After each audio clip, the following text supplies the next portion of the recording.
네, 이제 또 몇 기지요? 3기. 네, 3기 첫 시간입니다. 오늘 교과를 어떻게 할 거냐면 제가 청론을 하고 그 다음에 오늘 교과 나온 강론은 오늘 새로 편성된 단으로 그럼 나누어서 그렇게 하도록 하겠습니다. 그러니까 지금 조명은 하지 마세요. 일단 제가 청론 끝나고 나서 단편성이 다 돼 있을 때 그때 조명을 하시도록 그렇게 하는 게 좋지 않겠습니까? 예. 자, 여러분 이번 3기 교과의 총 제목이 뭐예요? 갈라디아서. 갈라디아서 쉬워요, 어려워요? 어려워요. 예.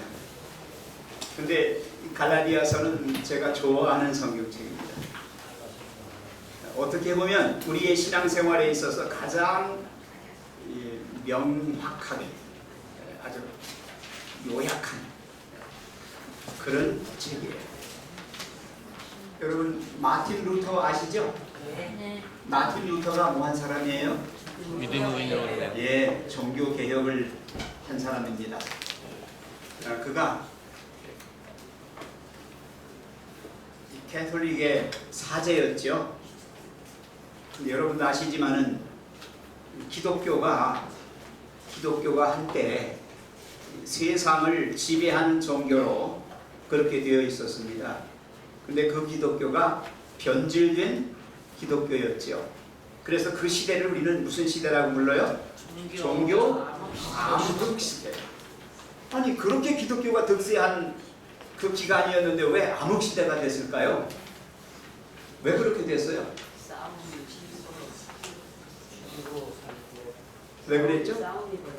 아니 천주교회가 왜 그렇게 만들었어요? 예, 교리적으로도 그렇고 또 교회적으로도 그렇고. 예, 여러분 아시지만 어제 저녁에도 우리 목사님 말씀하셨죠? 이 권력이라고 하는 게 대단히 무서운 거예요. 종교가 권력과 결탁을 하게 되면 엄청난 일을 저지릅니다. 하나님을 대적해요. 그래서 교황이 왜 교황이죠? 하나님의 살아있는 대리자라고 자칭한 거예요. 자기가 살아있는 하나님이래요. 그죠? 네. 그리고 구원은 어떻게 받는다고 그래요? 아니요. 암흑시대. 예. 행함으로. 그래서 고행을 해야 돼요. 그래서 수도원이 뭐 하는 곳이에요? 고행하는 곳이에요. 사람이 젊어서 수도원에 들어가서 한평생을 그 속에 깜깜한 속에서 그냥 고행을 하는 거예요. 그렇게 해야만 구원받는다고. 그리고 더 하나 기가 막힌 거는 교회 법으로 하나님의 말씀을 제한해요. 다시 말하면 교회법이 하나님 말씀보다 어떻게 해요? 우선해요. 더 우위에 있어요. 그래서 교회가 이렇게 정하면 아무리 성경에 그렇게 기록되었다 할지라도 바꿀 수 없어요. 여러분 아시지만 10계명 가운데 몇째 계명을 바꿨어요? 넷째 계명을 안식일에서 뭘로 바꿨어요? 예, 주일로 바꿨어요. 주일이라고 하는 이름으로 바꿨어요. 그리고 또 몇째 계명을 없앴어요? 몇째 계명이요? 둘째 계명. 우상을 만들지도 섬기지도 절하지도 말라고 그랬는데 그들은 우상을 만들어 가지고 그것에 절하고. 그렇죠? 여러분 잘 아시죠? 그래서 그 둘째 계명을 없애면서 모자란 10계명 중에 이제 계명을 어떻게 채웠어요? 마지막 10번째 계명을 어떻게 했어요? 둘로 나누어서 10계명이다 해가지고 천주교 10계명은 그렇게 되어 있습니다. 종교 암흑시대. 종교가 통치 원리로 이 세상을 지배했지만 결과적으로 그 종교는 무슨 종교예요? 진정한 기독교는 아니었어요. 그거는 현실적인 정치 세력과 권력이라고 하는 정치 세력과 종교가 결탁한 이교 로마와 이 기독교, 변질된 기독교가 합쳐서 이 천주교, 교황 시대가 일어납니다. 근데 그것을 과감하게 뒤집은 사람이 누구예요? 마틴 루터예요. 마틴 루터도 캐톨릭의 사제였습니다. 근데 그가 아무리 생각해도 이건 아닌 거예요. 여러분 아시지만 종교 암흑 시대는 성경을 읽지도 못하고 기록도 못했어요.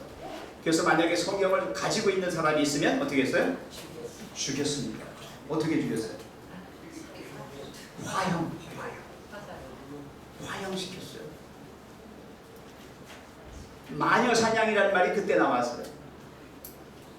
귀신 들렸다고, 다른 신에 붙잡혔다고 그냥 잡아다가 불질러 죽여버렸습니다.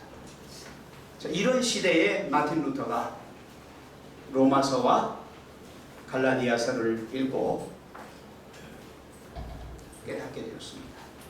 자, 여러분 가지고 있는 교과 책만 보십시오. 예, 그렇습니다.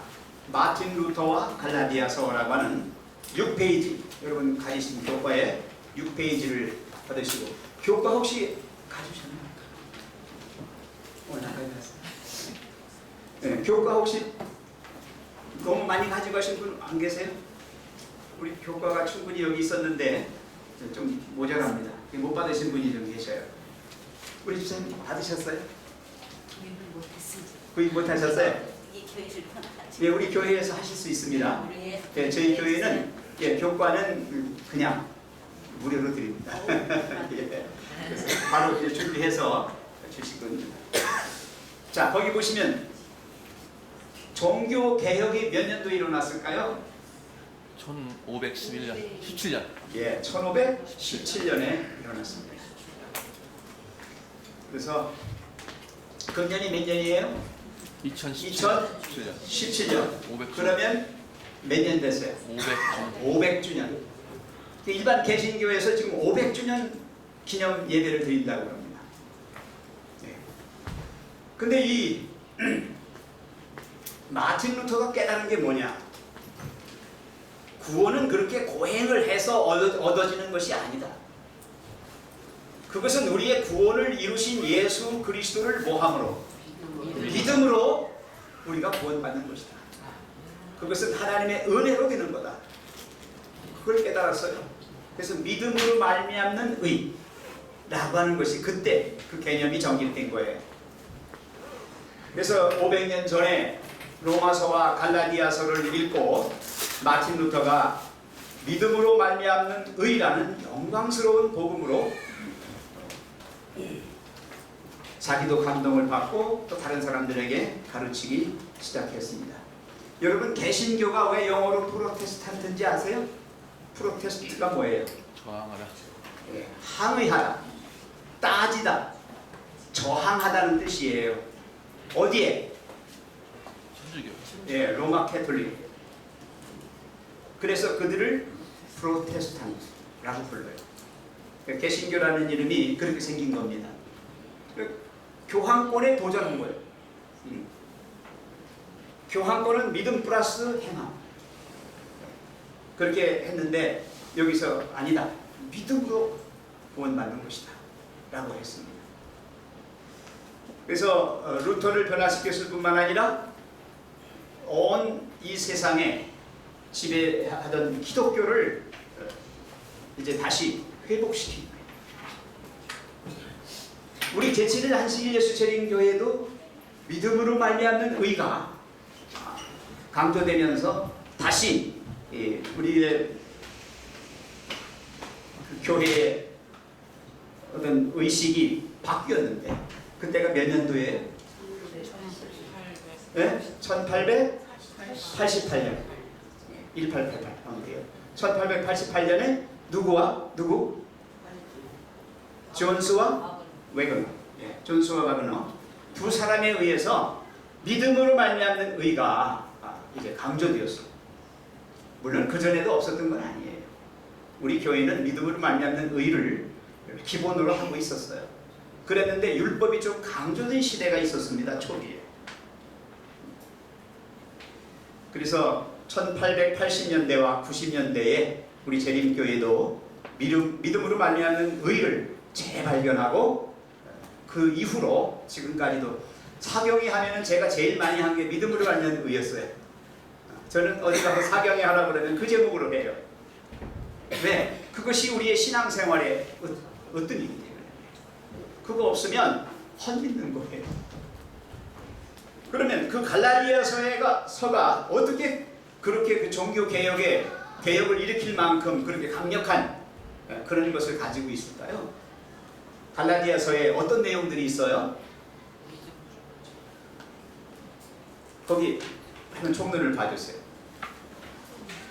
첫째가 자유입니다. 자유란 무엇인가요? 자유란 무엇일까요? 제가 질문 하나 합니다. 이 세상에 담배 피는 사람들에게는 담배 필 자유가 있고 권리가 있어요? 정말이요? 담배 피는 것도 자유입니까? 자유예요? 여러분, 인간은 엄마 뱃속에서 나올 때 담배 물고 나오지 않았어요. 인간은 본래 모습대로 사는 게 자유예요. 본래 모습대로 살아야 돼요. 하나님이 창조하셨을 때 그 당시에 그 사람들로 살아야 돼요. 그래야 진정한 자유를 누리며 사는 거예요. 근데 인간이 오랜 세월 동안 살아오면서 어떻게 됐어요? 변질되고 타락됐어요. 죄로 물들어 버렸어요. 죄악 세상이 되어버렸어요. 그 속에서 자유라고 부르짖어봐야 결국 그 사람은 무슨 속에서의 자유입니까? 죄악 속에서의 자유입니다. 죄인으로서의 자유일 뿐입니다. 그거 가지고는 자유가 아니에요. 절대적인 진정한 자유는 무엇인가? 그것은 그리스도 안에서의 자유입니다. 그것은 바로 인간이 인간성을 회복하고 이 세상이 이 하나님의 질서 속에서 회복되었을 때 그 안에서 누리는 무한 자유, 절대 자유, 그게 자유죠. 그 다음에 두 번째가 뭡니까? 구원에서의 율법의 역할. 율법이 뭡니까? 우리의 행동 거지를 제한하는 겁니까? 우리의 어떤 이상적인 목표를 달성하기 위한 수단으로 쓰이는 겁니까? 율법이 뭡니까? 하나님이 왜 율법을 주셨어요? 갈라디아서에서 뭐라고 말씀하고 있습니까? 율법으로 말미암아 뭘 깨닫게 돼요? 죄를 깨닫게 되고, 죄를 깨달은 사람이 누구에게로 나가게 돼 있어요? 그리스도께로 나가게 돼 있어요. 그러한 몽학 선생으로서의 역할을 하는 거예요. 율법은 인간을 죄 없다고 하는 인간을 죄 있는 죄인으로서 자각시켜주고, 그 자각한 그 죄인이 예수 그리스도를 찾아 나갈 수 있도록 길을 열어주는 거예요. 율법이 그 역할을 하는 거예요. 그래서 내 마음에 이 하나님의 성령이 역사하면요, 우리가 내가 죄인이구나, 나 같은 죄인이 어떻게 구원받을 수 있는가, 절망에 빠져요. 그죠? 그러나 그 순간에 다시 또 우리는 뭘 바라보게 돼요? 주님을 바라보게 돼요. 그래, 이 문제는 내가 해결할 문제가 아니고 주님이 해결하실 문제야. 그분께 나가자, 그분께 도움을 청하자 하고서 무조건 손들고 나가는 거죠. 그렇게 만드는 그 모든 과정 속에서 우리에게 필요한 게 뭐예요? 율법이에요. 율법. 그래서 하나님의 말씀을 가만히 들여다보면 거기서 깨닫게 되는 거예요. 율법이 말해주고 있어요. 그 다음에 그리스도 안에서 우리의 상태라고 그랬어요. 뭐죠? 그리스도 안에서의 우리의 상태. 성령의 열매가 열립니다. 성령의 인도함을 받고 사는 사람들에게는 기쁨과 평안이 옵니다. 그들에게는 세상의 어려움이, 인생의 그 갓난 고초가 다 기화여초 향기 속이 되고, 정말 이 세상에서 누구보다 행복하고 의미 있고 가치 있는 삶을 사는 사람이 되는 거예요. 그리스도 안에서 마음껏 자유함을 누리고 그리스도와 함께 있을 때 오는 그 어떤 강력한 어떤 것들이 나의 영적 자산으로 이렇게 쌓여지게 되어 있습니다. 그래서 하나님을 믿는 사람들은 시시한 사람들이 아니라 천하 누구도 대적할 수 없는 용사들이 되는 겁니다. 믿음이 그렇게 만들어요. 그 다음에 성령의 인도함을 받는 삶의 본질, 이것도 제가 조금 전에 말씀드렸네요. 삶의 본질이 뭡니까? 오늘 서동남 집사님 좋은 꽃인가요? 올려주고 좋은 글 올려줘서 고맙습니다. 왜 살죠? 싸우려고 삽니까? 저 혼자 잘 쳐먹고 잘 살려고 삽니까? 왜 삽니까? 왜 삽니까? 남에게 기쁨을 주는 거예요. 즐거움을 주는 거예요. 그걸 한마디로 그냥 표현한 건데, 저는 뭐냐면 하나님께서 우리를 사랑하시는 그 사랑을 우리가 다른 사람들에게 나누는 것이고 전하는 것이다. 삶의 목적이 무엇인가? 인생의 가치가 무엇인가? 인생의 의미가 무엇인가? 주님 안에서 우리는 깊은 생각들을 할 수 있습니다. 그렇습니다. 하나님 우리를 사랑하십니다. 사랑받은 우리는 또한 형제를 사랑함으로 그들을 하나님이 직접 사랑하실 수 있도록 연결 지어주는 것입니다. 그게 우리의 삶의 목적입니다. 그래서 어떤 사람들을 만났을 때 나하고 관계없는 사람이 아니라 가장 가까운 천국에서 영원히 같이 살 사람이라고 생각하시고, 언제나 그 사람에게 친절하게 하시고 그 사람을 기쁘게 해주시고 그 사람들을 도와주고, 그래서 그 사람들을 하여금 새로운 삶의 의미를 발견할 수 있도록, 새로운 인생의 그 가치를 찾을 수 있도록 그렇게 해주면 좋겠습니다. 이제 저는 말씀을 마치면서 그러면 이 갈라디아서가 언제 기록됐다고 되어 있습니까? 초기. 예? 49년. 예, AD 49년에 기록됐다라고 되어 있는데요. 사도 바울이 기록한 서신들 중에 가장 최초의 서신이 아닌가, 확정된 건 아니지만 최초의 서신일 거라고 이렇게 우리가 믿고 있습니다. AD 49년에 기록됐습니다. 역사적인 배경만 하고 마치겠습니다. 그러면 왜 그렇게 강력하게 사도 바울이 갈라디아서를 통해서 진정한 자유와 또 율법의 역할과 또 죄인의 삶이 어떤 것인가 라고 하는 것을 왜 그렇게 강조했을까요? 그 시대에 어떤 일이 벌어졌었습니까? 초기 교회 때 어떤 일이 있었어요? 자, 여러분 보세요. 복음을 받았어요. 근데 유대교를 믿던 사람들이 복음을 받고서 이제 개종을 했죠. 회심을 해서 돌아왔어요. 회개하고 돌아왔습니다. 근데 여전히 그들의 속에는 뭐가 들어있어요? 아직도 율법주의가 있어요. 그죠? 그래서 그들이 해오던 행태를 그대로 해달라고 그렇게 하기를 바라는 거예요. 이 유대인들이요, 대단히 무서운 사람들이에요.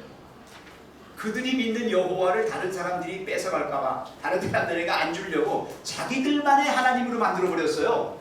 그게 유대교의 하나님이에요. 네. 그래서 모든 것을 그들의 그 머리 좋은 유대인들의 그 머리로 모든 것을 율법으로 만들었습니다. 여러분 안식일도요, 안식일을 준수하는 법이 있는데 그게 거의 50개에 해당합니다. 네. 그것을 지켜야만 안식일 지키는 거예요. 조목조목 율법을 자기들이 만들어요. 그럼 자기들은 지켰다고 자랑해요. 너희들은 못 지켜. 그러니까 구원 없어. 이스라엘을 위하여 오신 예수님이야. 이렇게 해버리는 거예요. 개종한 사람들이. 유대교의 정신이 그대로 있는 거예요. 그래서 예수님을 믿고 구원을 받았더라도 뭐 해야 된다? 여전히 뭐 받아야 돼? 할례 받아야 된다. 그리고 율법을 어떻게 해야 돼? 지켜야 된다. 모세의 율법을 순종해야 된다. 그렇게 얘기했어요. 그래서 믿음 플러스 행함, 그것으로 자꾸 들이미는 거예요. 여러분 솔직히 얘기해서 여러분이나 저나 우리는 하나님의 율법을 지킬 수 있는 사람이 한 사람도 없어요. 그건 의인들의 지키는 법이에요. 죄인인 우리는 완전하게 지킬 수가 없어요. 그래서 이 역사적인 배경을 보면 초대교회에 그래서 교회 내에서 굉장한 문제들이 발생했습니다. 특별히 이방인 개종자들이 예수님 믿고 왔는데 유대교의 그 법을 따르라고 그러니까 이게 아닌 거죠. 사도 바울이 강력하게 항의합니다. 그래서 그것이 바로 로마서와 이 갈라디아서입니다. 그래서 거짓 복음이 예수님이 이루신 일들을 약화시키고 있음을 인식한 사도 바울은 목숨 걸고 합니다. 그래서 이방인들에게 복음을 전하는 일에 목숨 걸 뿐만 아니라 복음을 받은 그 신자들을 지키기 위한 그것에 목숨을 겁니다. 그래서 이제 지금부터 배우는 모든 과목들이, 이번 기회 배우는 과목들이 갈라디아서의 아주 엑기스인, 아까 말씀드린 자유라든지 율법의 역할이라든지 또 그리스도 안에서의 삶의 본질이라든지 그런 좋은 내용들로 구성되어 있기 때문에 여러분의 신앙생활에 굉장한 도움이 됩니다. 열심히 공부하시고 그래서 좋은 믿음 생활을 해나가시게 되길 간절히 바랍니다. 네.